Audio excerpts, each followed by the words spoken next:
Oke, kali ini kita akan bahas tentang persuasion ya, persuasi, persuasion ya. Bismillah, kita bahas persuasion. Apa itu persuasion ya? Persuasion itu proses secara sadar di mana kita berusaha untuk mengubah sikap melalui transmisi dari pesan ya. Jadi kita lagi mencoba untuk mengubah sikap orang. Minggu lalu di pertemuan yang lalu kita belajar bagaimana sikap itu, apa itu sikap ya, apa itu attitude, dan juga seperti apa yang disebut dengan cognitive dissonance ya. Sekalinya orang bingung, orang akan makin kuat untuk ngejar pembenaran, untuk mencari pembenaran. Nah, itu dinamika atau proses yang terjadi kemarin. Tapi sekarang kita akan bahas tentang gimana cara mempersuasi orang. Jadi supaya orang tuh berubah sikap. Yang tadinya dia nggak suka donat jadi suka, yang nggak suka belajar jadi suka belajar, yang nggak suka psikologi jadi suka psikologi. Nah, bagaimana caranya? Apa yang perlu dilakukan? Ini dibahas kali ini di persuasion ya. Nah, kita ngomongin apa persuasion? Ada yang namanya beberapa teori dulu tentang persuasion ya, atau beberapa pendekatan atau approach cara menjelaskan bagaimana persuasion itu terjadi. Jadi, ada beberapa teori yang menjelaskan seperti apa sih proses di mana kita secara sadar ingin atau berusaha untuk mengubah sikap orang lain melalui pesan. Yang pertama namanya elaboration likelihood model, yaitu teori di mana persuasive message ya, pesan-pesan yang persuasif akan menyebabkan sikap itu berubah dalam dua arah ya, berubah dalam dua arah. Masing-masing itu differ, menyebar dalam jumlah yang berbeda, tergantung dengan cognitive effort atau elaborasi atau apa ya namanya, tambahan-tambahan informasi lanjutan setelahnya ya. Namanya elaboration likelihood model. Ya, yang kayak gimana elaboration likelihood model? Nah, ada namanya central root to persuasion. Central root to persuasion itu jadi yang pertama caranya muncul ketika orang itu berpikir secara carefully, ketika hati-hati tentang sebuah cara komunikasi dan mempengaruhi orang lain dengan kekuatan argumennya. Jadi kita tuh mempersuasi orang tuh lewat central root, lewat rute yang pusat, langsung ke akarnya, langsung ngasih tahu, langsung to the point lah, nggak basa-basi dulu. Jadi nggak pakai basa-basi, langsung ke tujuannya, ya. Nggak pakai basa-basi, langsung ke tujuan utamanya. Itu central root to persuasion, ya. Contohnya kayak gimana yang central root of to persuasion? Nah, contohnya di gambar, video ya kalau nggak salah. Nah, dia punya masalah nih si cewek ini. Cewek ini punya masalah. Nah, masalahnya adalah jerawat. Nah, aduh, aku karena jerawatan jadi malu nih. Gimana dong? Dibanding teman-teman, aku nutup muka terus. Nah, dikasih solusi. Namanya Pond's Acne Clear. Dimana teman-teman kalau menggunakan ini akan bla bla bla gitu ya. Nah, intinya dari iklan ini adalah dia mempersuasi orang supaya punya sikap positif terhadap produk ini. Karena apa? Produk ini secara direktif langsung dapat mengatasi jerawat. Ya, works in 3 days katanya dari Pond's. Nah, ini contoh yang tadi. Contoh yang mana? Central root to persuasion. Jadi dipersuasinya secara langsung, to the point, enggak komunikasinya komunikasi langsung, langsung ke poin utama dan langsung ke argumen utama, kekuatan utama.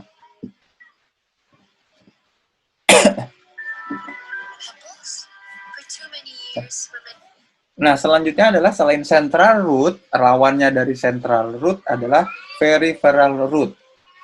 Periferal, jadi lewat ke samping, nggak ke sentral, nggak ke tengah, nggak ke pusat. Jadi kita, kalau istilah Sundanya itu malah pah gedang.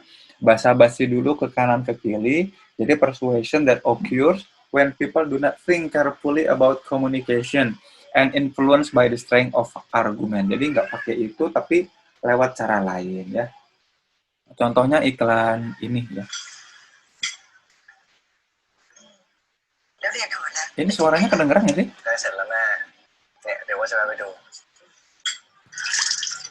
Kedengeran kah? Oke.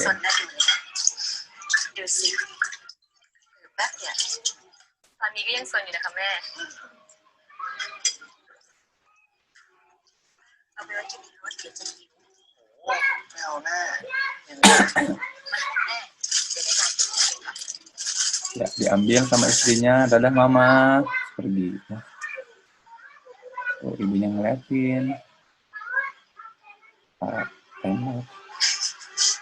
好啊， Istrinya ตอน ngetawain. เด็กๆอ่ะเคยโดนไม่ได้หนาติดคอเหรอเคยบอก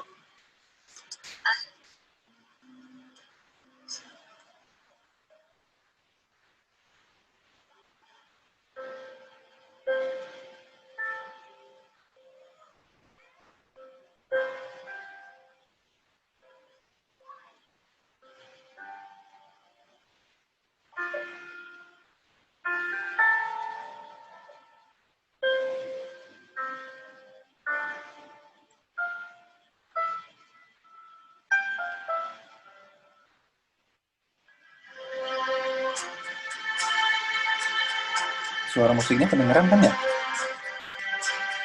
Kedengeran, Kang? Dengeran, Pak.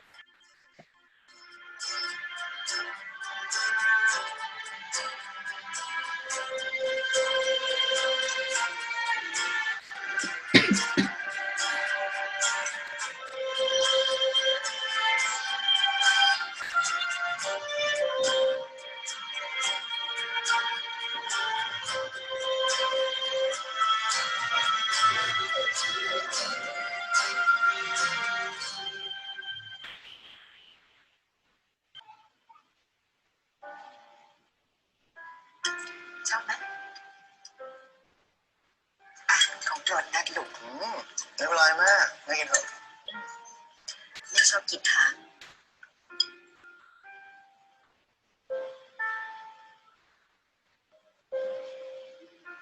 น้อยนาแม่ฝากลูกชายด้วยนะ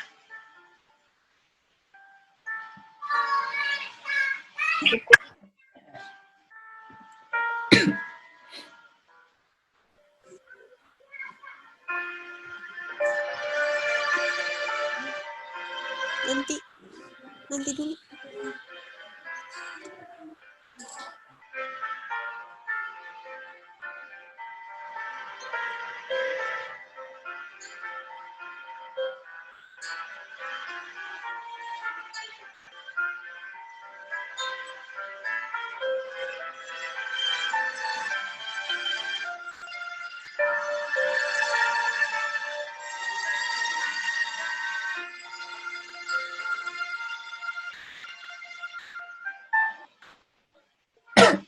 Ya, jagoan ya orang Thailand bikin iklan yang sedih-sedih kayak gini ya.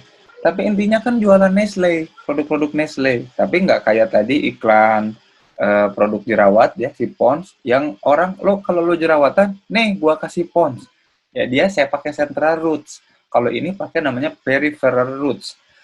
Jadi kita nggak tahu bahwa kita tuh lagi dipapar iklan Nestle. Mulai dari Milo lah, susu beruang lah, coklat lah, apa kan kita nggak nyadar, tapi kita jadi punya sikap yang positif nanti terhadap produk-produk Nestle. Itu berarti persuasi yang lewat peripheral roots ya, gitu ya. Memang Thailand tuh jagonya peripheral roots ya, iklan-iklannya suka sedih-sedih ya. Nah, maka central atau peripheral route to persuasion, yang mana yang lebih bagus? Yang mana? Ya tergantung ya, nggak bisa dibilang bahwa aku mah lebih suka yang peripheral. Ya enggak lah, ngapain kita nyari-nyari yang peripheral kalau memang kita butuhnya yang sentral, ya enggak? Nah, tergantung. Jadi, yang sentral itu berdasarkan fakta, statistik, dan argumen. Kalau kamu pengen jerawat kamu hilang, nih, gua kasih hilang dalam 3 hari gitu ya jerawatnya. Kan ya, dikasih fakta, kasih statistik, kasih argumen. Karena lagi butuh cepet. Kan jerawat pengen cepet-cepet hilang, bukan pengen nonton orang yang jerawat terus sama mamahnya hubungannya gimana, kan nggak mau. Pengen jerawat hilang gimana? Nih, 3 langkah jerawat hilang. 7 dari 10 wanita menggunakan sabun Dove kayak gitu-gitu ya. Dia pakai central, itu central roots ya. Work best when receiver is highly involved. Kalau gue punya masalah, ya gue pengen beli dan pengen dapat lewat persuasi yang central root. Kalau ternyata ya work best when receiver isn't too involved atau critical, ya lagi nggak butuh-butuh amat, lagi nggak haus-haus dan nggak lapar-lapar amat, ya dikasih yang peripheral roots gitu ya. Apa yang dilakukan? Menggunakan musik yang bagus, idyllic setting. Idyllic setting tuh yang gimmick-gimmicknya banyak, atraktif model ya, model perempuannya cantik, laki-lakinya ganteng gitu ya, dan incidental cues ya, tanda-tanda lainnya. gitu. Terus selanjutnya, nah dari pakai root roots ini ada beberapa tipe ya. Ini ada tabelnya, yaitu ada input faktor sama output factors. Input itu bergantung dari source-nya, seberapa kredibel atau atraktif yang ngasih source-nya, terus juga seberapa lucu, seberapa bodor, apakah menakutkan atau informasional. Jadi sebuah message atau pesan itu dipersepsi mudah oleh orang ketika humor, lucu, fear appeal, menakutkan atau informasional. Kalau dari source-nya, dari sumbernya dilihat dari seberapa kredibel, menarikkah, atau punya kekuatan apa enggak. Jadi kalau, bener nggak UAS jadi batal?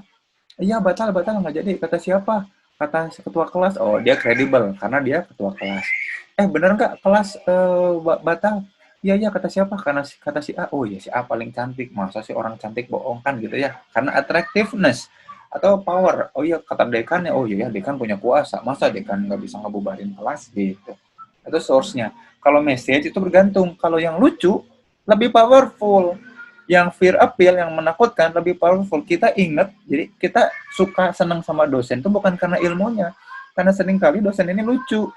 Jadi kita ingat bodoran-bodoran dan kelucuan dosennya dibanding ilmunya. Gitu. Padahal semua dosen sama nyampein materinya.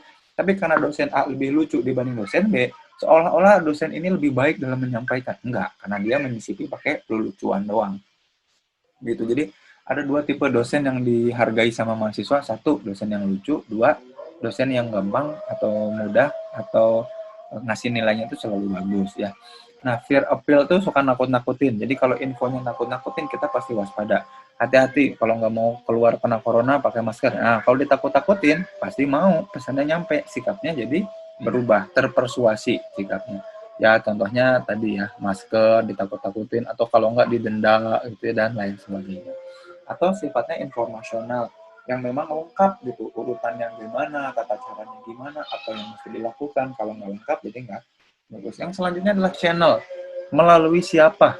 Apakah melalui orang langsung, melalui televisi atau media sosial, dan macam-macamnya. Ini masih zaman dulu ya, masih ada television sama magazine ads. Karena Maguire ini teorinya tahun 85 ya, saya belum lahir 85 nih, beda setahun. Kalau sekarang mungkin pakai Facebook ad, Instagram ad gitu ya, pakai TikTok for business kayak gitu. Nggak ada television ya, walaupun sekarang RCTI kok songong banget tiba-tiba ngegugat ya ke Mahkamah Konstitusi supaya broadcast penyiaran ada izin. Enak banget mereka. Masa kita nonton broadcast harus nonton Raffi Ahmad, Billy, yang lucunya lucu mereka doang, kita mana ngerti ya. Nggak seru, boykot RCTI gitu ya, contoh. Selanjutnya receiver. Receiver tuh bergantung penerimanya siapa. Jadi pesan itu akan berpengaruh, akan mempersuasi orang dilihat dari apa? Age, usianya gimana, gendernya seperti apa, laki-laki apa perempuan, atau interest level ya. Kalau makin nggak tertarik ya, berarti kita harus pakai yang peripheral gitu. Dan selanjutnya targetnya seat belt, buy product atau voting. Ya. Yang penting duduk dan nyimak, sampai beli atau milih. Itu kan tergantung targetnya mau ngapain. Nah, ini ciri-ciri pesan dilihat dari apa. Jadi orang memandang pesan itu dari apa. Kalau tokohnya dari source, dari message, dari channel, dari receiver, dan dari target. Nah, kalau dependent variabelnya biasanya apa? Attending, liking, jadi suka nggak? Jadi mau nyimak nggak? Oke, kalau udah mau nyimak, jadi suka nggak? Ini hierarkikal ya. Kalau udah suka jadi ngerti nggak? Kalau ngerti jadi setuju nggak? Kalau setuju jadi inget nggak? Kalau inget jadi memutuskan nggak? Kalau nggak jadi beli nggak? Gitu. Jadi ini urutan ya. Attending, liking, agreeing, remembering, dan deciding sampai ke acting. Orang sampai ke beli. Nggak cuma memutuskan, oh mau beli gua simpan di keranjang kalau di aplikasi belanja online. Nggak cuma disimpan di keranjang tapi di check out. Bukan cuma di check out tapi langsung transfer gitu ya. Nah, sekarang kita bahas satu-satu source. Source variabel itu bergantung dari level persuasiveness. Jadi semakin kredibel orangnya, maka semakin persuasif ya. Ya minimal awalnya lah ya. Walaupun lama-lama tetap butuh atraktif ya. Gitu. Terus juga ada sleeper effect. Sleeper effect itu the delay effectiveness of a persuasive message from a non-credible resource. Jadi ada sleeper effect. Kalau yang nyampein nggak menarik dan orangnya nggak kredibel, aduh apaan sih? Oh, tadi tuh dia ngomong ini ya. Oh, gitu. Jadi kita nggak mudeng dulu, ada sleeper effect namanya. Gitu ya. Makanya message itu harus meyakinkan untuk mempersuasi, jadi pesan aja nggak cukup gitu. Dan orang itu biasanya butuh termotivasi mengelaborasi dari message argumen yang dilihat dari hal-hal yang menarik sebelumnya, orangnya, kredibilitas, dan macam-macam. Dan people are given information discounting the credibility of the source following the persuasive message not before. Jadi orang tuh bisa jadi nggak ngeliat kredibilitasnya kalau argumennya memang menarik. Kalau ada hukuman misalkan ya, kalau ternyata itu informatif dan lain-lain. Jadi orang bisa jadi nggak ngeliat lagi kredibilitas source-nya kalau message-nya memang powerful. Dan the impact of the discounting cue, the low credibility information, itu decays, akan menurun in memory faster than the persuasive message. Jadi kalau walaupun kita bisa lebih tertarik sama orang yang menarik ya, atraktif, tapi kita jadi mudah lupa pesannya. Jadi teman-teman senang nih diajar sama saya karena saya menarik gitu ya, ngajarinnya asik dan humor bodor. Tapi akan lebih cepat lupa dibanding orang-orang yang tidak menarik asal message-nya kuat. Nah, makanya highly credible source are more persuasive at least initially, di awal doang gitu. Dan tambahan atraktif juga akan membantu. Jadi intinya source-nya harus gabungan gitu. Nah, yang dimaksud attractiveness itu apa aja? Bisa physical appearance-nya cantik ganteng, likability belum tentu cantik atau ganteng tapi menarik, mudah untuk disukai atau punya kesamaan. Ih, sama-sama mahasiswa. Jadinya pas dia nerangin kok aku berasanya aku bodoh ya dan aku pengen tahu dan pengen bisa sama kayak dia. Gitu similarity. Jadi attractiveness bukan hanya dari physical appearance tapi likability sama similarity ya, attractiveness. Sekarang variable message. Nah, message yang bagus itu yang hidup, yang can make solid evidence, yang ada bukti kuat sehingga bisa lebih persuasif. Walaupun kadang-kadang ya undermines message elaborasi, butuh elaborasi lebih lanjut ya. Merokok dapat menyebabkan kanker, serangan jantung, hipertensi, dan gangguan kehamilan dan janin. Ini kan message-nya bagus, informatif ya. Tapi kalau sampai sambil dikasih gambar yang menakutkan, ini kan sebenarnya menakutin. Ini kan sebenarnya nakutin, tapi kan orang yang ngerokok ya tetap aja ngerokok. Nah, walaupun dikasih tulisan ini dan dikasih gambar yang menakutkan, orang mau ngerokok nggak? Tetap enggak. Makanya harusnya rokoknya diolesin sama paper kalau kata gitu ya. Sampai lebih powerful untuk takut. Message variable 2 adalah fear. Can persuade, ya. Rasa takut bisa mempersuasi, yet it can also immobilize an audience. Tapi juga karena bikin takut, bukan cuma berubah sikapnya, tapi jadi takut, gitu, fobia. Jadi trauma, jadi malah nggak mau mendekati sama sekali. Kan bukan itu niatnya. Kan niat awal mempersuasi itu mengubah sikap, bukan nakut-nakutin dan bikin orang dari merasa terteror. Gitu. Maka ada sifatnya namanya protection motivation theory. Teori yang mengusulkan bahwa fear induce, meningkatkan both a self-protective response and an appraisal of whether the fear arousing threat can be avoided. Ya, jadi mending gua hindarin atau mending gua ambil atau gua lindungin diri. Kalau gua lindungin diri, oh iya ya takut corona ya, gua pakai masker ah. Nah kalau menghindari gimana? Ah gua hindarin orang-orang yang suka ngomong-ngomong corona. Jadi lebih percaya teori konspirasi. Jadi orang-orang ini malah avoiding, menghindari kabar-kabar dan berita tentang corona supaya dia nggak pakai masker, supaya dia bisa keluar. Karena takut kalau mendengar orang yang ngomongin corona. Jadi daripada takut corona, mending jangan sama sekali dengar corona. Gitu. Salah, kan ya harusnya kan pakai masker tetap gitu. Nah itu bedanya. Menghasilkan protection motivation theory. Ada yang jadi sama protective response, ada yang malah fear arousing-nya membuat dia menghindar gitu. Nah, message variable 3 ada humor. Ya, sekarang humor ya. Tadi udah fear, appeal. Sekarang humor. Humor tuh increases message attention. Cek aja yang laku banget nih beberapa tahun terakhir influencer tuh yang lucu. Komika pada muncul. Orang-orang yang bisa stand up tuh pada lucu. Nah, but it can interfere with message comprehension. Tapi secara menyeluruh, tadi yang saya bilang, orang belum tentu ngerti apa yang disampaikan. Ingatnya yang lucunya doang, yang kasarnya doang, yang slapsticknya doang, nggak inget pesan utamanya, pesan moralnya apa. Gitu. Maka two-sided message are effective in persuading those who initially disagree, ya, are well informed, are going to expose to opposing viewpoints. Jadi jangan ngasih pesan yang two-sided ya. untungnya apa, ruginya apa. Kecuali orang itu initially disagree, awalnya memang nggak setuju sama kita. Atau sebelumnya udah well informed, udah tahu banget tentang corona. Jadi kita kasih tahu untung ruginya supaya dia mau pakai masker. Dan are going to be exposed, dia mau ngedebat kita. Ya, makanya message repetition itu penting. Semakin banyak diulang, semakin direpetisi, diulang-ulang, akan meningkatkan persuasive power. Akan meningkatkan kemampuan persuasif dari si pesan akibat dari near exposure effect. Apa itu near exposure effect? Dipaparin terus ya. Tadinya kita nggak suka sebuah lagu, kan zaman dulu tuh gitu ya, kalau pengen lagu itu populer, harus terus-terusan diperdengarkan sama orang, diulang-ulang terus sampai muak gitu, tapi ya kita jadi akhirnya lama-lama hafal juga ya. Saya juga kan nggak suka, tadinya nggak suka dengar lagu anak-anak ya, tapi karena anak suka nyanyi si Entong ya, Suci Hatinya, lama-lama saya jadi hafal liriknya, walaupun saya nggak suka. Karena apa? Persuasive power gara-gara mere exposure effect. Dipapar terus lagu itu lama-lama suka. Dipapar lagu ambiar-ambiar gitu ya, dipapar lagu Mamah Muda ya, karena terus aja di Instagram ada itu ya, orang-orang joget itu kemarin ya, yang nampilin di TikTok, nampilinnya di Instagram juga kan, jadinya ada lagu itu lagi, ada lagu lagi. Aku suka boring Mamah Muda, aku suka boring Mamah Muda, apalah itu ya, gitu. Karena mere exposure gitu. Sekarang dari channel.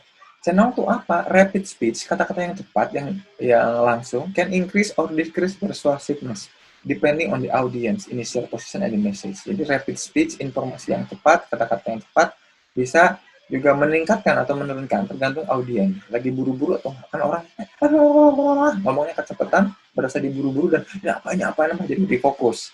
Persuasifnya naik. Tapi ada juga yang, aduh, aku ribet nggak mau denger yang ngomongnya cepet-cepet, jadinya decrease, menurun persuasiveness-nya. Jadi bergantung ya, rapid speech, kecepatan dari berbicara juga bisa meningkatkan atau menurunkan persuasiveness. Makanya kalau ingin mempersuasinya, apalagi ditambah message yang nakut-nakutin, makanya nggak cepet-cepet orang tuh penting. Ayo bangun, nanti terlambat loh, nanti terlambat, nanti dimarahin, nanti nggak boleh masuk, nanti nilainya jelek. Wah, itu kan orang makin kelabakan, kalang kabut, jadinya mau nurut. Jadi persuasifnya jadi naik. Gitu. Tapi kalau nggak ada message yang mendesak, menakutkan, orang jadinya apaan sih, malah menurunkan persuasiveness. Ya, kayak speech style can boost or hinder persuasion ya, makanya powerful speech generally increase persuasiveness. Kata-kata yang powerful meningkatkan persuasiveness, jelas ya, ini ya. Powerless speech generally decrease ya. Dan female persuaders employing powerful speech may threaten male listeners.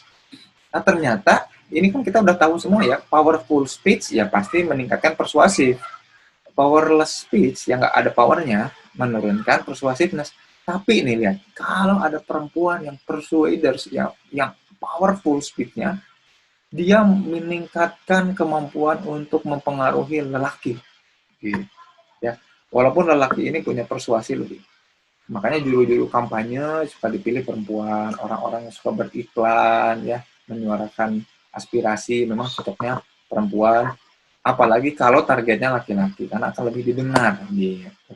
Dan audience variable. Need for cognition. Audience tuh butuh yang jelas, ya, butuh preference yang jelas, dan juga cenderung pengen engage, pengen tahu ini apa sih, gimana sih, ngapain sih, pengen kejelasan, pengen transparansi. Kalau nggak jelas, nggak transparan, orang nggak akan mau terpengaruh sama kita, nggak mau dipersuasi. Positive mood juga ya, kalau moodnya nggak dibangun dulu, ya nggak akan mau dengerin.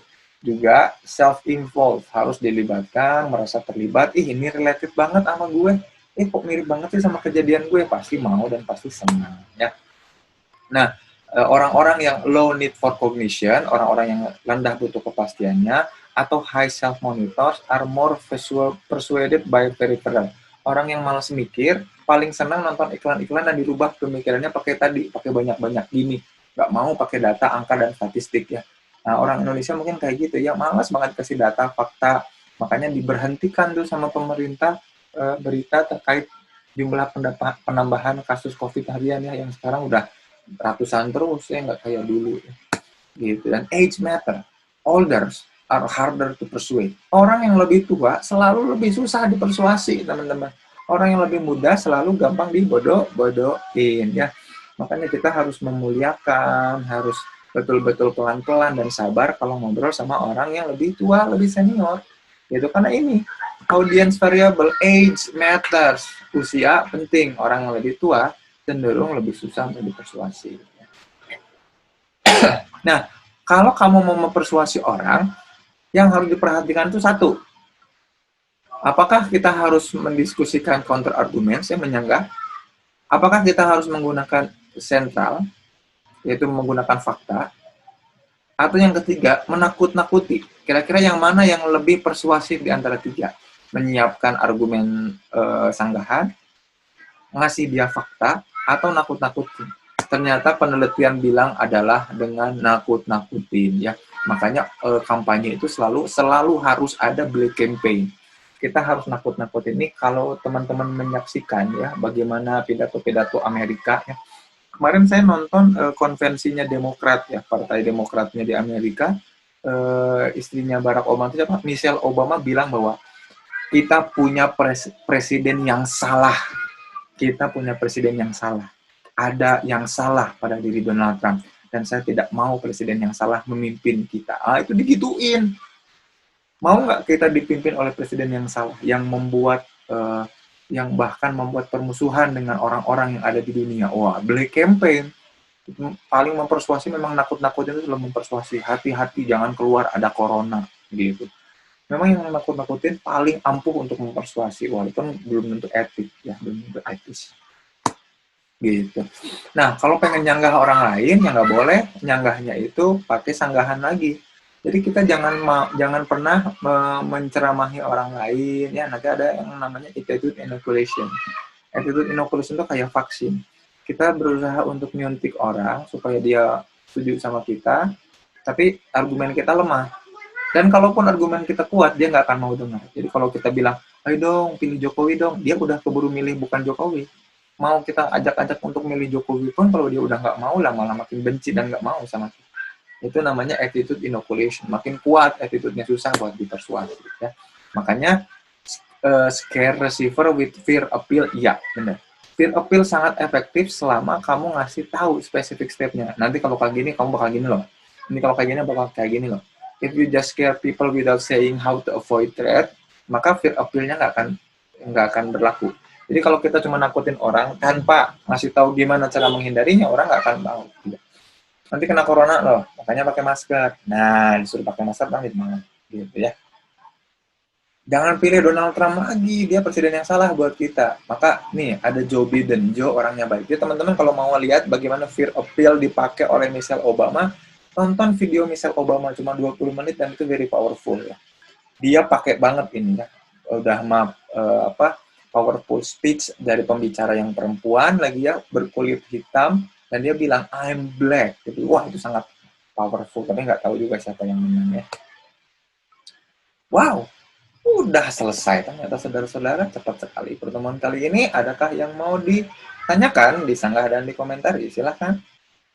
Aman ya, alhamdulillah. Kalau tidak ada, sampai jumpa di pertemuan terakhir nanti insya Allah hari Rabu kita bahas tentang social influence ya, yang paling menarik dari pembahasan interaksi antar pribadi ini. Sampai jumpa di lain kesempatan. Thank you so much ya.